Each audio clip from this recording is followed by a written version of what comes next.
PR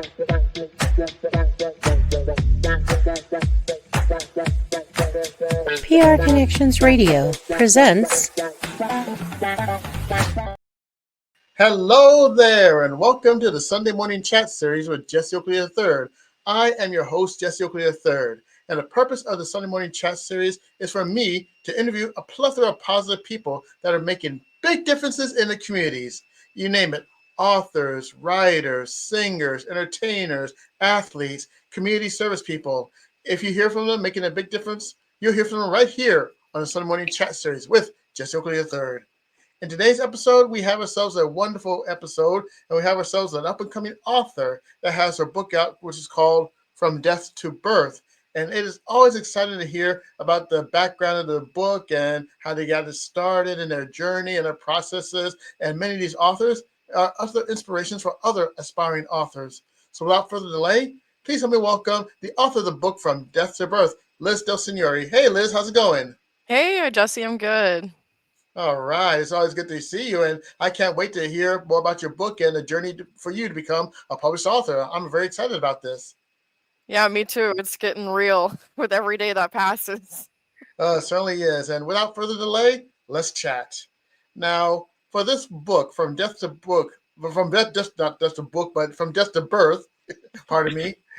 Now, could you explain what this book is all about and what's the premise behind this book? All right, so I kind of got this idea, I want to say about a year ago, and I was on my way to work. So I hadn't written in like 16 years before that, but I was like, I should write a novel of some sort. And the premise is basically that the main character is based off of my dad, my real dad. Not everything is congruent with his life, but his personality is still intact. And so what happens is that it starts in the afterlife. He doesn't really know who he is. He doesn't know his name until really God tells him. And he's like, oh, that's who I am. And he spends the rest of the novel turning back time to kind of figure out who he is, like who he loved. My editor's already got a favorite character. uh, so it's kind of existential. It's considered literary fiction, I would say. But it brings up a lot of different feelings, emotions, life experiences, not only from his perspective because it's told in the first person, but I think it's pretty relatable too. Oh my, that sounds like a fascinating read. And I have another question for you about this. And you just mentioned this is a story about your father, and then this is what basically gave you the idea to actually tell yourself, you know what, I want to write a book about this. What was your inspiration and motivation in order to write a book from death to birth? Yeah, so like I said, it started when I was going to work one day, but then I came home that night and I started kind of trying to brain dump and get ideas. And I wrote maybe half of what would be considered the first chapter, like just laying in bed on my phone. And I sent it to a friend of mine, Stephanie, who lives in New York, and she's like, "Oh, this sounds pretty good." And so I kept writing it and writing it. And the next thing I know, I've got chapter after chapter after chapter read and written. So that's kind of how it started. I didn't know that it was going to become this whole big thing. You know, I have ADHD, so I'm very bad for starting a project, not finishing it. But this one seems to have a life of its own. I bet it does. Certainly, it does. Now, I'm an author. You're an author. Now we go through our different moments, and those dreaded moments that do happen to us are our writing blocks. We Yeah. have different challenges that we come to becoming authors and actually getting the book to print. Now, my challenge was certain writing blocks, and what were the challenges that you faced when it comes to creating this book? So sometimes I don't really know where to go with the story, and I'll give it like a couple days, maybe a week if I have the time. Lately I've just been going through, personal things for the last couple of weeks, so I haven't really written that much, but I plan on writing a little bit more today after this. I would say that it I start thinking like what makes sense for how the story is going for it to progress, but in a satisfying way that the reader is not gonna feel like, I don't know about this. Because I hate when that happens to me when I'm reading a book and I'm like, this is very random. This is not the progression I thought. And sometimes it's okay, but other times I just DNF the book so I don't finish it. And it just, I have to consider like how it's going to be perceived because my own feelings are being put into this book, my own life experiences, what I perceive as my dad's too. And also I have to consider the other person reading it. So it's a matter of what logically tracks, what would be satisfying, and how do I make the story move. Hmm. I tell you, that is truly fascinating about the challenges. Now, when it comes to the author part, what is the best thing experience that you have about being an author when it comes to writing this book? What are some of your best moments? Some of my best moments are some of the roughest, actually.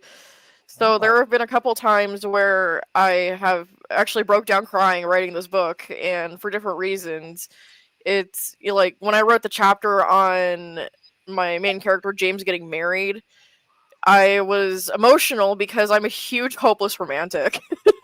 And so I'm like, oh, I want this one day for myself. Like I want, I don't necessarily want like a huge wedding necessarily, but I want the experience, and I want my groom to look at me like I'm the best thing coming down the aisle, and I write it from the guy's perspective. So, he's going like, "Oh my god, she's gorgeous." Like, I've loved her for so long, but this is like truly something special. And also on the other hand, I've got really into my feelings in the sad depressive way because of writing about war, about writing about loss and things like that. So I would say that whatever gets the emotions out of me is probably the best writing experience. I'll tell you, nothing beats emotion, especially when it's things that tug your heartstrings and actually gets you to feel. And you going through an author's, and once you get that feel moment, not only by yourself but also with your audience and the reader, you know that you got something. And I tell you, there's no greater powerful emotion. I agree with you right there. Now, my next question to you is, let's say that your book is out and there are people that have read the book and they are amazed by your work and they want to be in your shoes and they want to be their own author. If you can give any type of advice to a person who wants to be in your shoes, what advice would you give them? I would say like in a speech I gave yesterday actually second to last sentence was find what sets your soul on fire and go after it. Whatever really lights it up for you is what I think you should write about. Whether that's something about business, if you want to make it like an autobiography, if you want to do like a work of fiction. It's very obvious when someone's into like dark fantasy and romantasy because that's like their whole personality a lot of the time. And I'm not shaming it; it's just how it is. But find what really like does it for you and just immerse yourself as much as you can. Put yourself into that world. Try to describe every single thing. I mean, Tolkien is even bad about you have to describe every leaf on every tree in every environment. That she kind of goes off the hinge a little bit with how she describes everything in such detail, but world building is part of it. Like emotions are part of it. Character development is part of it. Setting is part of it. And just find what you really have the drive to put into 100 plus pages because novels are about 300 to 400 pages on average these days. And do everything you can to immerse yourself so that the reader can do the same. Oh my goodness, that's some good words of advice right there. Now, the book, we're going to talk about your book, and I'm sure that there are people that are interested in reading your book that are out here watching this wonderful podcast. Could you give us some information on how people can access your book, the release date, or anything else regarding this read? So my author website is my first name Liz, my middle initial A, and then my last name DelSignore. D as in Delta, E-L as in Lima, S as in Sierra, I-G, and as November, O-R-E.com. It'll tell you everything. You can pre-order a signed copy, so I'm offering 20 copies that are signed. Once I get my author copies, I will personally ship them to you. And a couple one of my friends, he's like obsessed with White Monster, and I'm like, I want to put a can of White Monster in your envelope.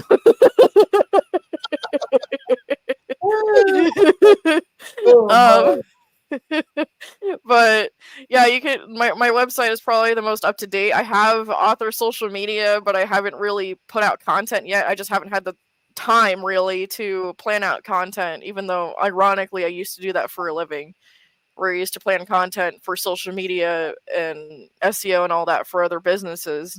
Spent 5 years doing that and don't do it for myself.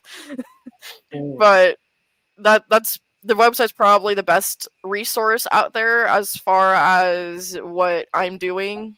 I also am I also have ideas already for a horror novel next, so ooh. that one's gonna be interesting. I can't wait. And could you mention the website one more time for the people out there?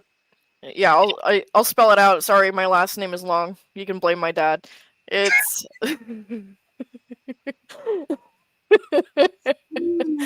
it's Liz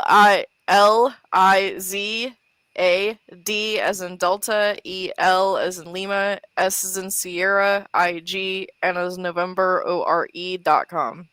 All right. And if you're able to get that, go to that website and check it out and get your own pre-order copy of the book. Actually, I got my own pre-order copy and I'm ready to actually read this book from death to birth. And I just can't wait to get my hands on this read and just check it out for myself. You can And also check it out on the Kindle store if you're an ebook. exactly. And actually able to do that too. And I believe it's also Amazon. Am I correct? Yes. All right. And Amazon, you can also go to Amazon as well. Yes. Now, this has been truly fantastic. And this portion of the meeting that's coming up is the shout out portion. And if you could give a shout out to anybody that made this possible, who would you like to give a shout out to?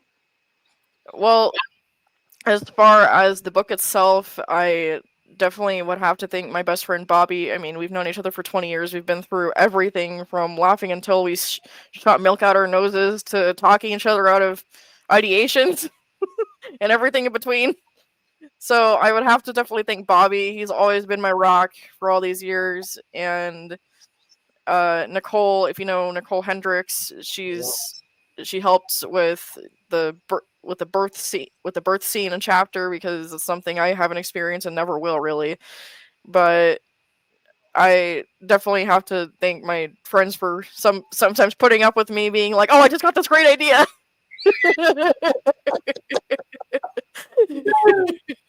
But those are the main two, because they've been there for me for a long time, and I know Bobby just about cried. He told me he cried when I told him I was going to put him in the dedication of my book. Wow. That's amazing. That's truly fantastic to have one of those wonderful shout outs. And I really appreciate people getting shout outs because it goes to show you that not just one person is able to do this, but it takes a team, it takes a group of great people that help you get there during the same process. And you sound like you have yourself a good team to actually get this book taken care of. And again, it's truly fantastic to have those people right by your side. And my editor too, I can't leave her out. She's been great. Like, she's kind of tired of me right now because she's like, when can I edit next? I want more.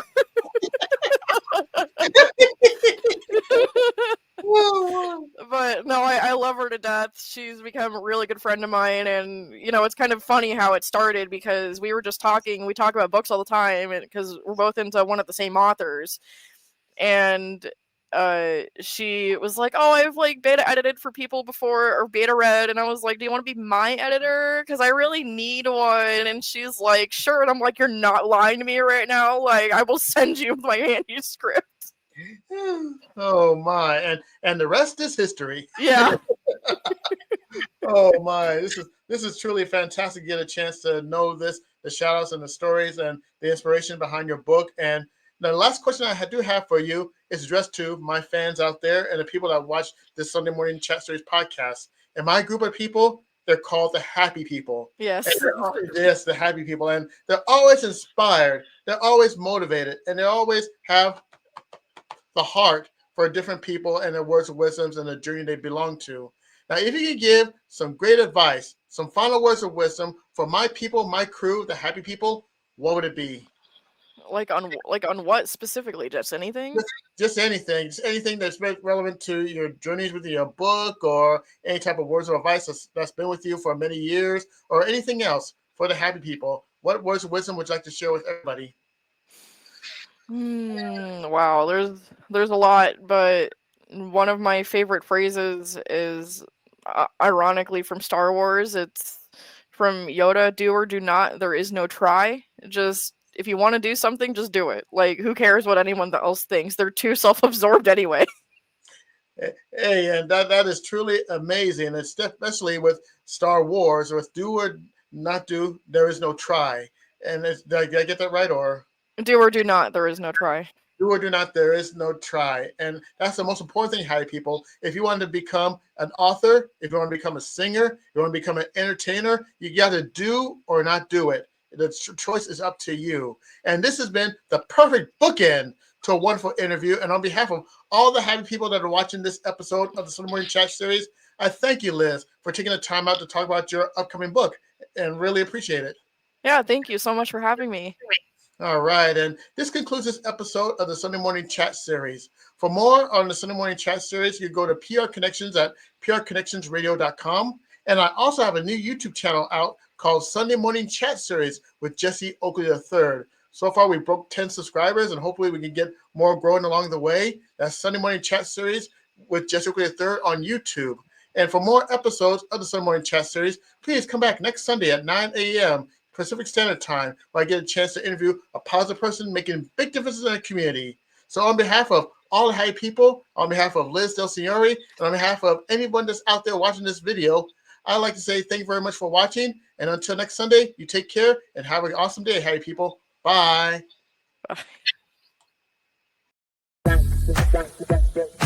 PR Connections Radio thanks you for watching this podcast. Check out more episodes of this show and our others at prconnectionsradio.com.